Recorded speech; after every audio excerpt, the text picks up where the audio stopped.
Bom, então, gente, vamos lá. A gente vai agora trabalhar com mais dois assuntos de geografia da população, né, de demografia. O primeiro assunto vai ser índice de desenvolvimento humano, que é um assunto bem rápido, fácil, tá? E depois a gente vai trabalhar com população economicamente ativa, logo em seguida, tá? Então, deixa eu começar aqui com vocês, com IDH, certo? Então, vamos lá, gente. O IDH, ele foi criado na década de 90 por dois matemáticos, um indiano e outro paquistanês, para ser um índice de comparação, né? Um índice de comparação entre as condições socioeconômicas dos países, tá?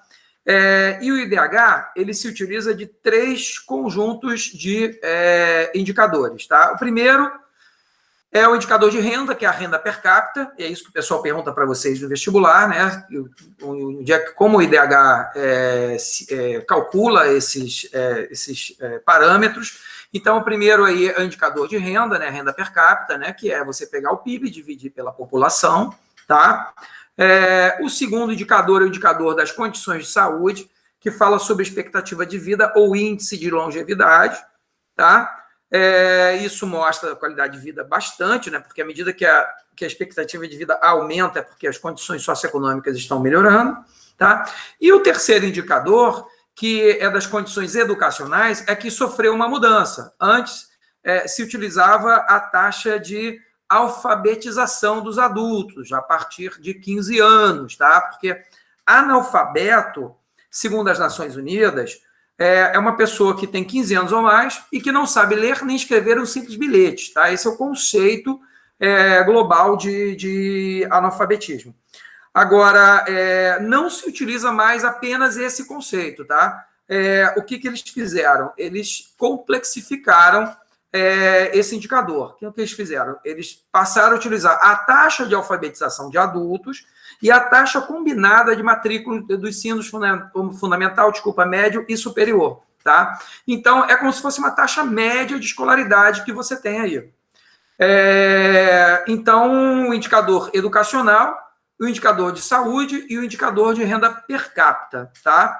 Lembrando sempre que o indicador educacional foi modificado por uma taxa média de escolaridade, que é uma forma melhor de você mensurar ali a qualidade educacional do país, certo?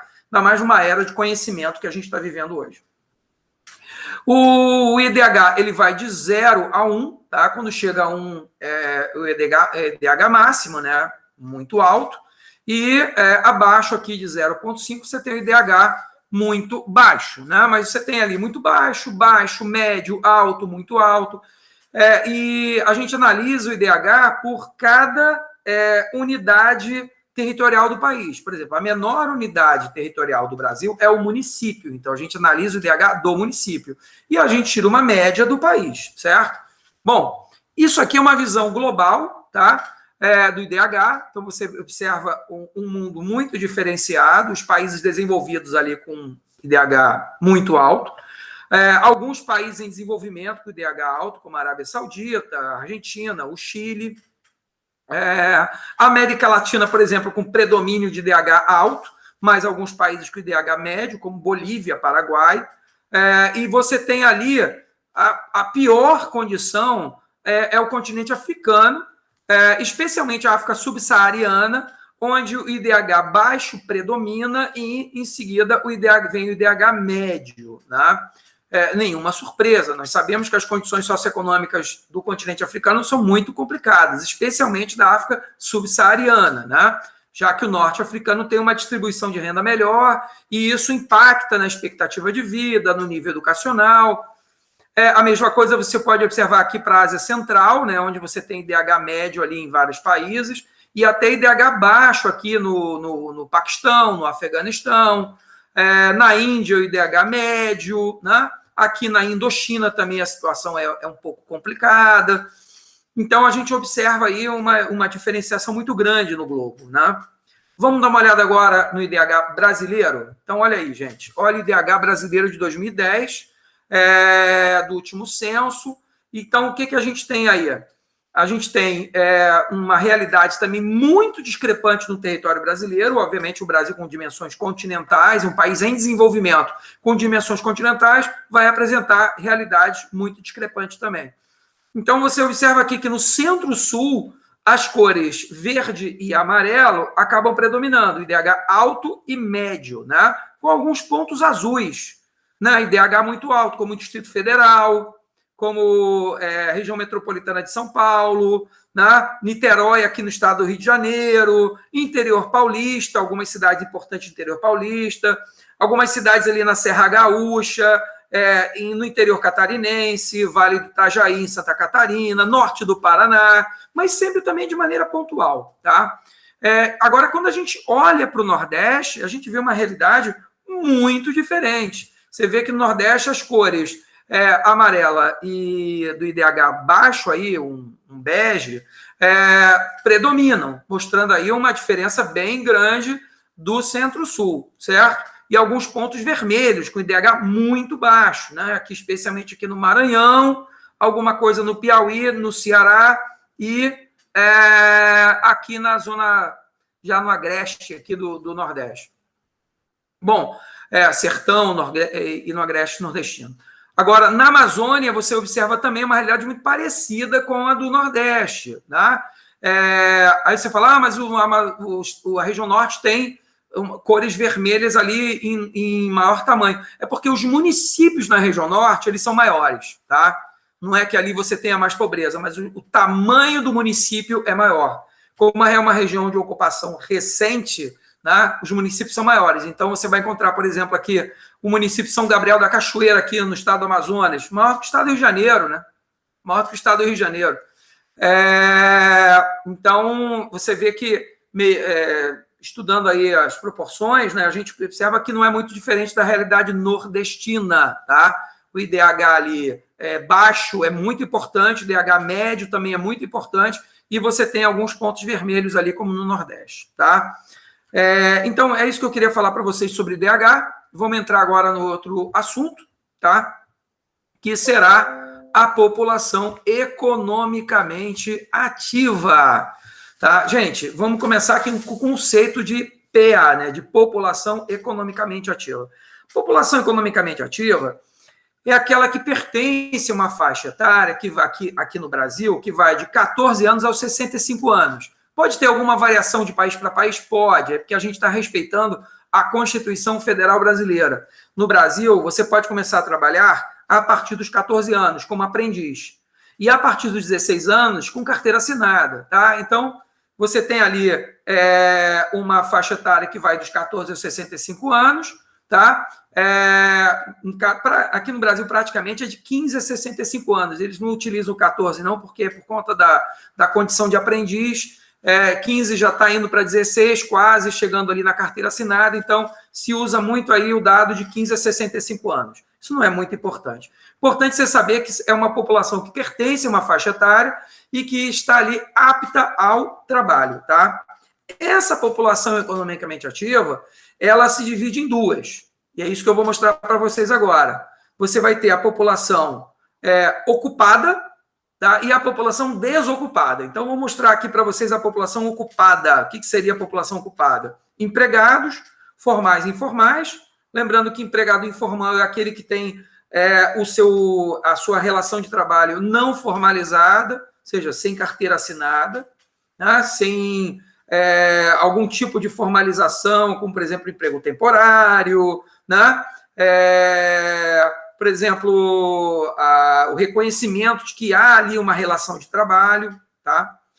Conta própria, negócios formais e informais, ok? Ou seja, você é dono de um negócio, ele pode ser formal, como ele pode ser informal.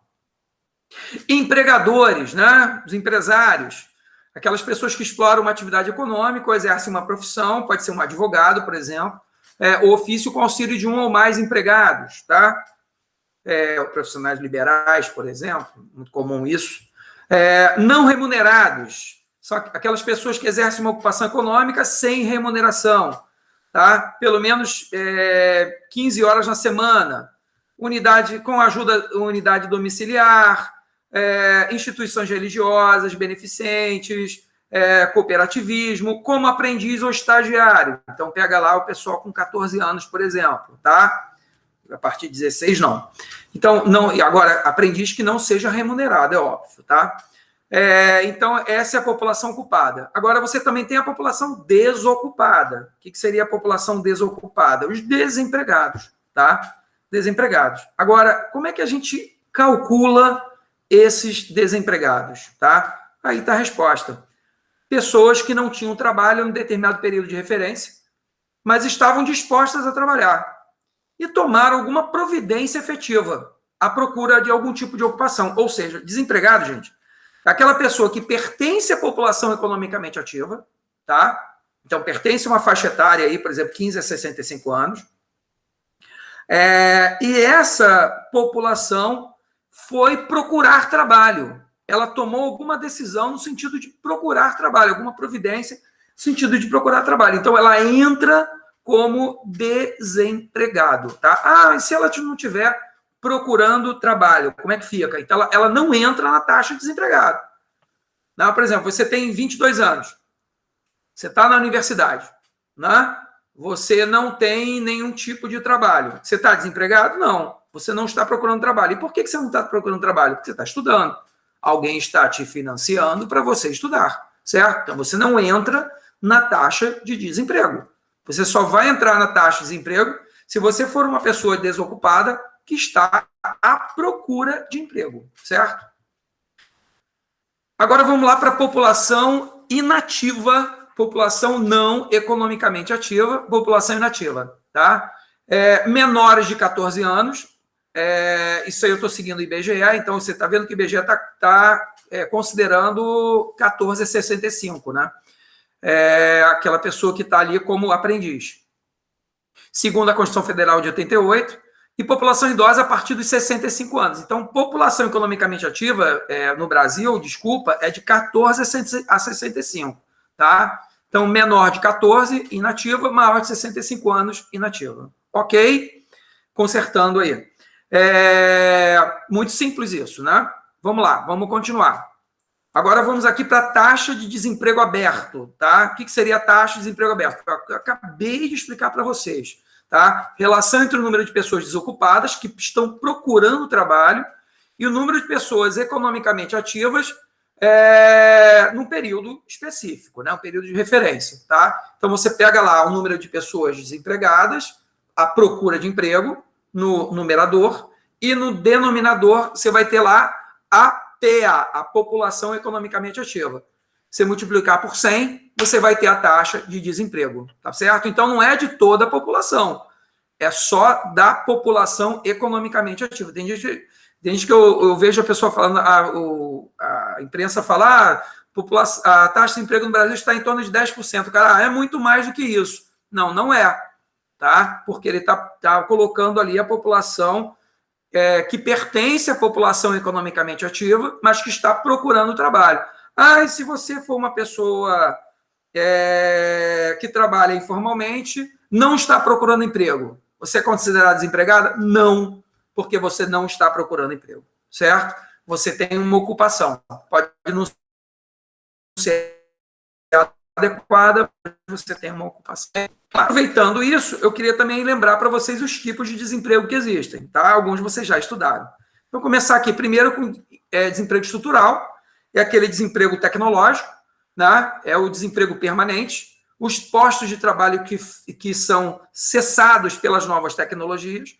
Mas surgem novos empregos. Ok, surgem novos postos de trabalho que exigem maior qualificação. Aqueles velhos postos estão sendo eliminados, tá? Então, esse é o desemprego estrutural, da estrutura do sistema capitalista, tá? Conjuntural, é aquele desemprego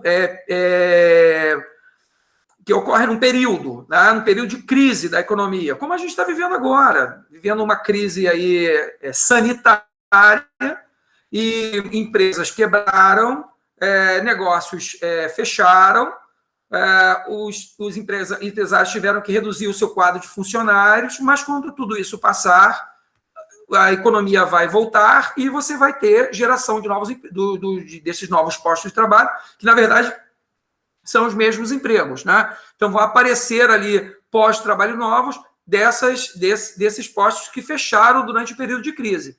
Então, passou a crise, volta a abrir esses empregos, tá? Então, não é um desemprego permanente, como é o estrutural, é um desemprego provisório, é um desemprego que vai passar quando aquele problema passar, ok?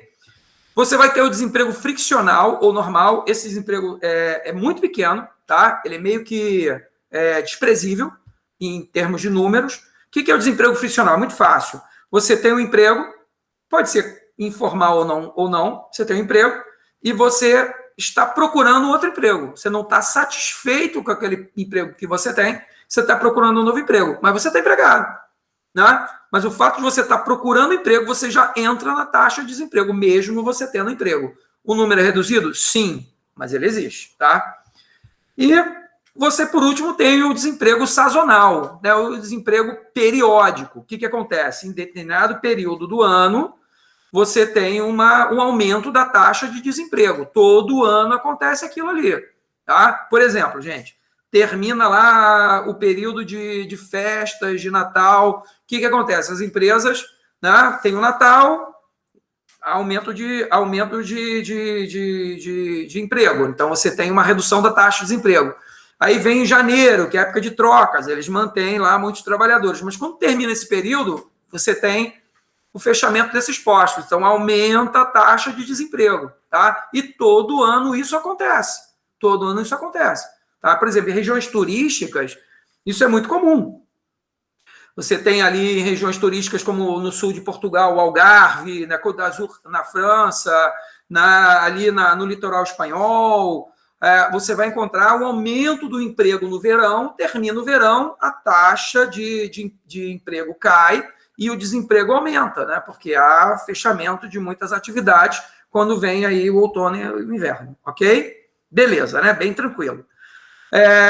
Uma outra coisa importante para depois, e lá na próxima aula a gente começar a trabalhar com os gráficos, são os setores econômicos, né? Como a economia se divide. Setor primário, agricultura, avicultura, caprinocultura, extrativismos em geral, certo? Setor secundário é toda atividade industrial, tá? Qualquer tipo de indústria. E o setor secundário, desculpa, o setor terciário, o setor de serviços, atividades comerciais, etc. Só que essa divisão, gente, é uma divisão clássica, porque essa divisão foi feita no início do século XX por um economista britânico, né, que é o Colin Clark. O Colin Clark, nas primeiras décadas do século XX, ele dividiu a economia em 3 setores, primário, secundário e terciário. Só que o Colin Clark, ele viveu a segunda revolução industrial, né? Como o Colin Clark viveu a segunda revolução industrial, o Colin Clark ele tinha uma visão de uma sociedade que foi profundamente modificada nas últimas décadas. A gente está vivendo a revolução técnica, científica e informacional, onde muitos novos postos de trabalho foram abertos, né? Então, essa divisão clássica ela não contempla mais as mudanças no mercado de trabalho. Então, o que os especialistas no assunto fizeram, né? Eles criaram uma nova divisão. E nessa nova proposta de divisão, eles vão criar, a partir da terceira revolução industrial, eles vão criar uma mudança importante, que é o setor quaternário. Tá? O setor quaternário. Finalmente a gente entrou nessa história. Já falei bastante de quaternário, agora chegou a hora da gente conceituar e seguir adiante. Então, o que seria o setor quaternário? São postos de trabalho de altíssima qualificação, tá? De alta qualificação, da alta administração pública e privada, os tomadores de decisões, né, os executivos, sejam eles do setor público ou do setor privado, trabalhadores dos departamentos de pesquisa e desenvolvimento, que nós já estudamos, cientistas, produção de novas tecnologias, publicitários, marqueteiros, web designers, etc., né? E o pessoal do mercado financeiro, né? Das corretoras de valores, né? Das bolsas de valores, que produzem, né, produtos financeiros de alta sofisticação, né? Do mercado financeiro da globalização, é óbvio, tá? Alguns falam no setor quinquenário, no setor quinário. Mas ele foi incorporado ao quaternário, gente. Então, o quaternário que importa, tá? E onde é que esse quaternário cresce? Ou ele cresce nos tecnopolos, ou ele cresce nas cidades globais, onde o mercado financeiro é comandado, tá? Então, nas cidades globais, o setor quaternário tem conquistado muita relevância na análise do mercado de trabalho. Em Londres, por exemplo, milhões de trabalhadores estão no setor quaternário, tá? Agora, gente, para efeito de gráfico, que a gente vai trabalhar na próxima aula, o quaternário ele vai ser incluído dentro do terciário. É como se fosse um terciário superior, um terciário mais sofisticado, tá? Mas é importante a gente saber o que é o setor quaternário, tá bom? Então, eu vou parar por aqui, porque na próxima aula a gente vai trabalhar com gráficos e a gente vai voltar a esses assuntos, tá bom? Muito obrigado aí pela oportunidade e